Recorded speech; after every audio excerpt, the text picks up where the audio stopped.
The absolute best campaign structure that has made my clients $326 million in the last 7 years, the one that I know you think you need for the backbone of your business, it doesn't even exist. It's not real. Take it from someone who has scaled over 37 coaches, experts, authors, and consulting clients to $1 million months over the last 7 years. There's no magic campaign structure that's going to solve bad creative problems, bad funnel problems, or bad offer problems.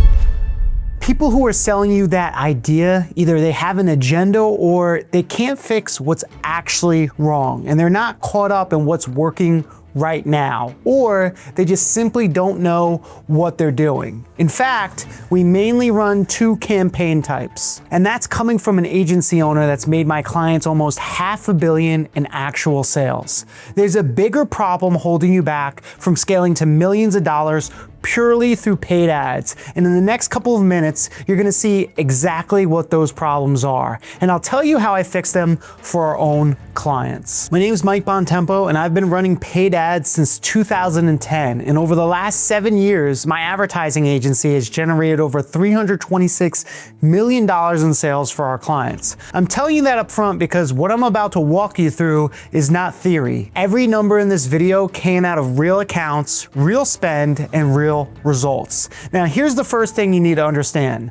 Most people running ads spend the majority of their time optimizing things like campaign setup, swapping out audiences, duplicating ad sets with the exact same ads inside them, hoping that an ad set that was starting to die will somehow find a new gear and bring in higher ROAS. Meanwhile, they don't touch their creative. They completely ignore their landing page, and they never even think about what they can do with the offer these ads are driving traffic to. That's the problem. The 2 things that actually move an account are the creative and the landing page. A better creative built around a specific fear or desire the audience has and matched to where they are in their awareness will drop cost per acquisition 20 to 30% faster than any structural change. And fixing the page someone lands on after clicking the ad has a greater net effect on the numbers rather than a CBO or ABO debate ever will. The offer is just as responsible for whether any of this actually works. When the offer is weak, the funnel leaks at every step. Most advertisers treat those 3 things as a given and spend all of their energy pulling on campaign structure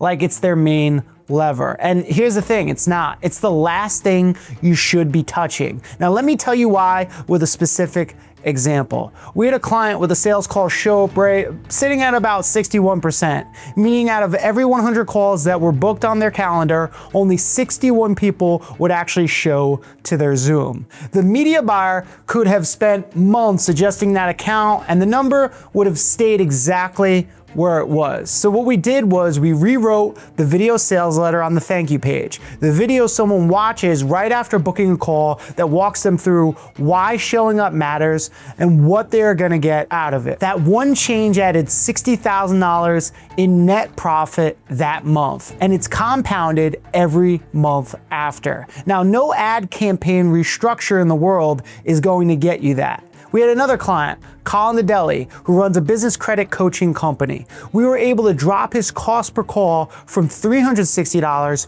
all the way to $155 by overhauling his funnel and his creatives, instead of trying to find the magic make my business work buttons in the actual ad account. Because of that, he scaled to over $640,000 in revenue in just 3 months. All that to say, campaign structure does matter, but only in the capacity that it supports the creative and funnel instead of getting in its way. And that relationship got a lot harder to manage after iOS 14 quietly changed the rules for everyone running paid ads by changing how much signal Facebook gets from what users do outside the app. What that means practically is Facebook's algorithm has less data to work with, so it takes a lot longer to learn who to show your ads to, and it makes more mistakes when it does. Before that update, Facebook could follow user behavior across outside websites and apps, which is how it knew who was buying, who was converting, and who to find more of. That visibility got significantly cut by iOS 14. Most advertisers responded by adding more campaigns, more ad sets, and more variables, which spread an already reduced signal even thinner. You end up with campaigns all getting a fraction of the data they need to learn properly, and performance gets volatile. But when you have fewer campaigns, more of that signal gets concentrated in the campaigns and ad sets that matter, which means faster learning and more stability in your paid media numbers. You're not going to scale by messing around with campaign structure. The creative and the funnel are what are going to get you there. Your ad campaign structure just needs to stay out of the way and give your campaign and the funnel room to work. By the way, if you want the exact templates we use to make the creative and funnel do the heavy lifting, you can steal our 8-Figure Agencies Complete playbook. It has all of our scripts, launch checklists, testing formulas, and the exact system that's produced over $326 million for our clients. The link is down below. Now, as far as the campaigns you actually need, we're going to cover those next, and it's incredibly simple. We ideally just run 2 campaign types, depending on the client and the nuances of their funnel, offer, sales cycle, and how their ad account is performing. We may add retargeting campaigns, but for the most part, there are 2 main campaigns. The first is the creative testing campaign. This is where everything actually happens. Now, let me clarify the difference between a concept, a variation, and a creative test. A concept is a group of ads that all share the same core idea, angle, or overarching message. For example, say you run a coaching program that helps people scale their business with paid ads. One concept might be most businesses are losing money on ads because they're optimizing the wrong things. That's the angle. Every ad variant under that concept is built around that same core message, no matter how it's executed. A variation is a different execution of that same concept. When we're testing a video concept, each concept goes into testing with 3 variations. All 3 variations share the same body, the same script, message, and structure, but each one opens with a different hook, a different first 3 to 5 seconds. That way, if the concept loses, you know it was the idea that didn't land and not just one specific opening that failed to grab attention. For image concepts, it works the same way. 3 variations of the same idea, each with different colors, headlines, or visual treatment. A creative test is when you take that one concept and run 3 to 4 variations of it in a single ad set and test it against a 1% lookalike of your best customers from the last 180 days. Now, if you haven't ran Facebook ads before, this is essentially a Facebook audience that most closely mirrors your top buyers. Now, a concept in your testing campaign needs to pass a few constraints before you could call it a winner. Let me explain how each of these 3 constraints works with an example. A client came to us last month that has been spending a little bit over $300,000 a month regularly across YouTube and Meta on their call funnel. They wanted to double the spend to $600,000, effectively doubling their sales. They had regularly been around a cost of $130 to $155 per qualified call over the past few years. We know with that much extra spend, we need to adjust the target cost per acquisition. We expected it to increase by 25 to 35% because your target CPA is never static. It varies based upon ad spend going up or down, seasonality, and what your last 90 days of performance looks like. For example, if over the last 90 days you got a cost per book call of, let's say, $100 and you're heading into January, you know seasonality is going to play a factor because January CPMs are some of the cheapest of the year. So you might forecast a lower target CPA for January. But if you're going into Q4, CPMs are going to be the most expensive of the year. So you forecast a higher target CPA. And if you're increasing ad spend, the target CPA shifts again. If a client wants to go from $100,000 a month to $200,000 a month, we're probably going to see an increase of about 20 to 30% in cost per acquisition because the more you spend, the higher the cost to acquire. So for this client, when they wanted to double spend from $300,000 to $600,000, we didn't just keep the old $140 target CPA. We adjusted it to $175. This accounted for the increased spend. And we stress tested the model to make sure it's still backed out into their profitability targets. Now, once you have that target CPA, here are the 3 constraints. A concept has to pass all 3 before it gets declared a winner and moved into the scale campaign.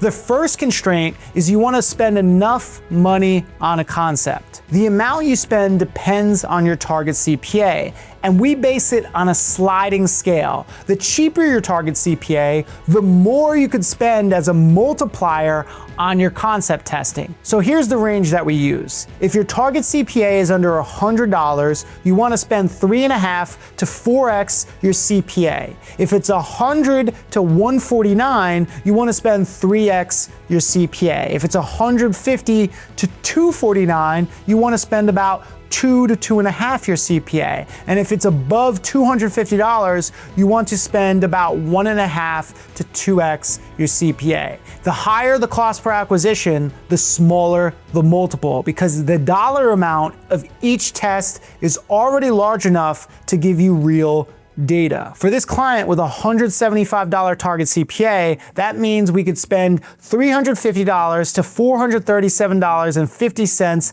in spend on each concept over 7 full days. You take that $350 divided by 7 days and you get a $50 a day daily budget before we ever make any decision on that concept. Now, constraint number 2, the tested concept must achieve a cost per acquisition that is equal to or lower than your target throughout the testing phase. For this client specifically, that means it has to stay at or below $175 per qualified call. Now, the third constraint is the ad has to be live for a minimum of 7 days consecutively. Now, this is where people really mess up. They launch a brand new concept and 2 days in they say, oh, it's not hitting CPA or the CTRs are terrible, and they turn it off. And that's really what you don't want to do. You're prematurely wasting ad budget by cutting tests short. You're not letting them go through the 3 constraints they need to pass. A concept only gets declared a winner when it clears all 3 constraints. Number 1, it spent the minimum amount based on the sliding scale. It held the target CPA or less, and it ran for at least 7 consecutive days. You also need to make sure its testing window includes both weekday and weekend performance, because user behavior shifts between the two. And a concept that only looks like a winner on weekdays is not telling you the full story. That's what makes it an actual scientific test. Before any concept to be tested goes into production, there is something that needs to be understood about what you are actually committing to every time you approve a concept. Each concept needs a written hypothesis before any of that money gets spent. A strong hypothesis has multiple factors that go into it.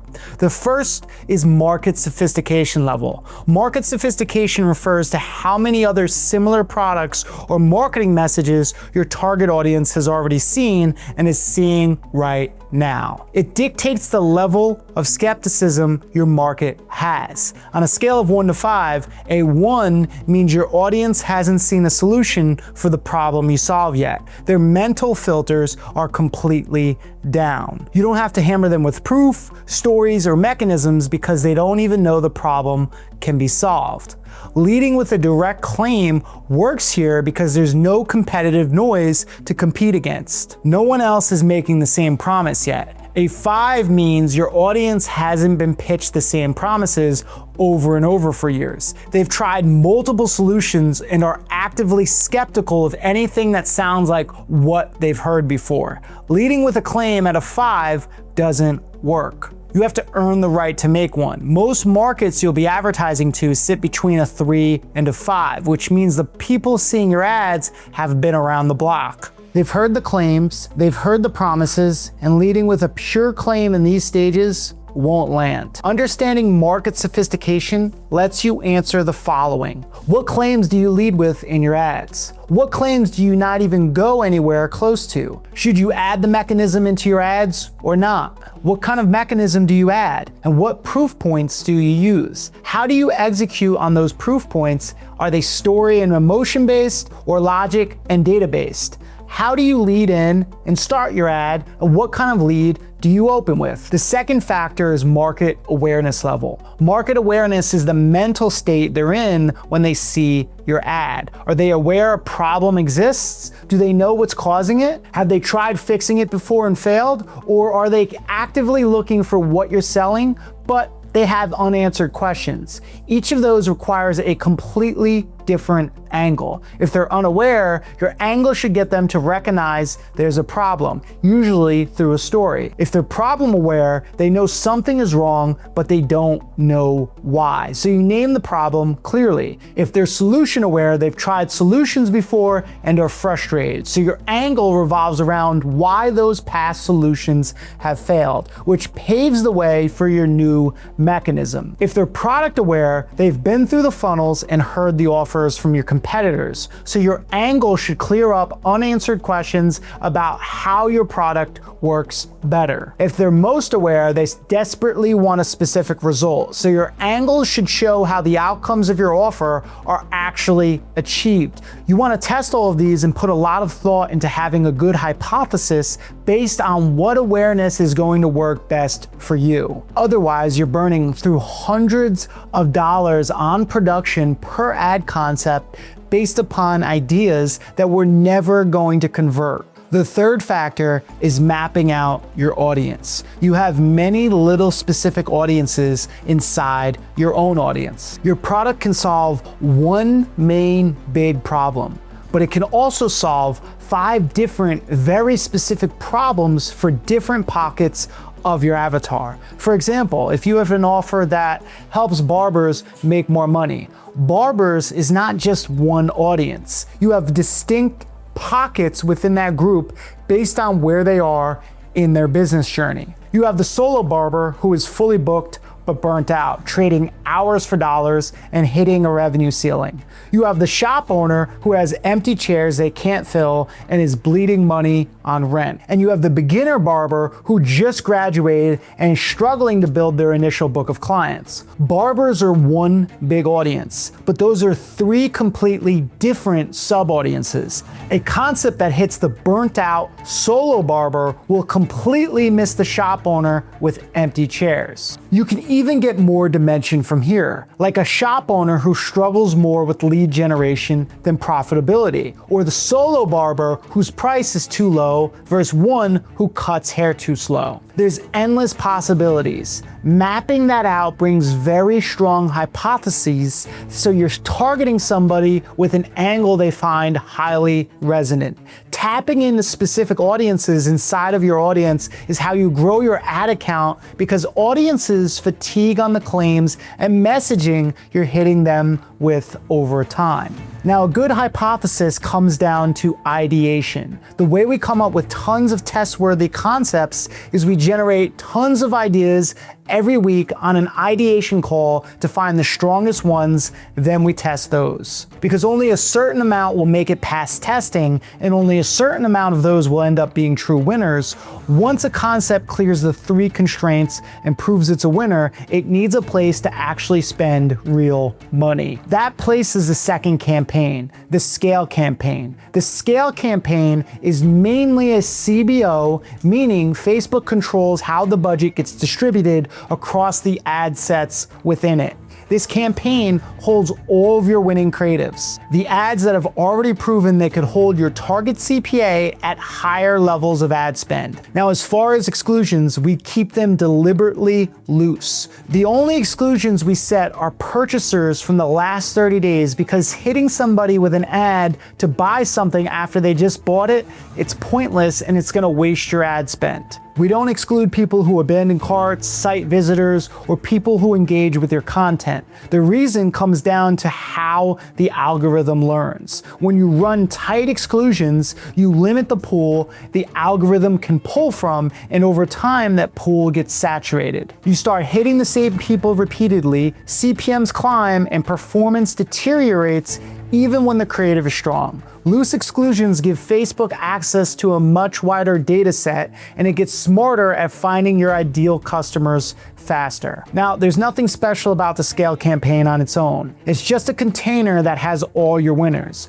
But the more winners you consistently feed it from your creative testing campaigns, the better it gets at finding the right people for your offer. Now, to feed that scale campaign enough winners to actually grow your business, you need a massive amount of raw creative volume. Let me give you a real example from one of our clients. They needed to scale from $500,000 a month to $1 million a month in spend without letting their CPA blow up. To spend that additional $500,000, we couldn't just launch 5 or 10 new creatives. We forecasted that we had to roll out 378 brand new concepts just to find the next set of winners. Now, out of those 378 concepts, 96 actually cleared our testing constraints. And from those 96 testing winners, only 25 went on to scale profitably when we pushed the budget.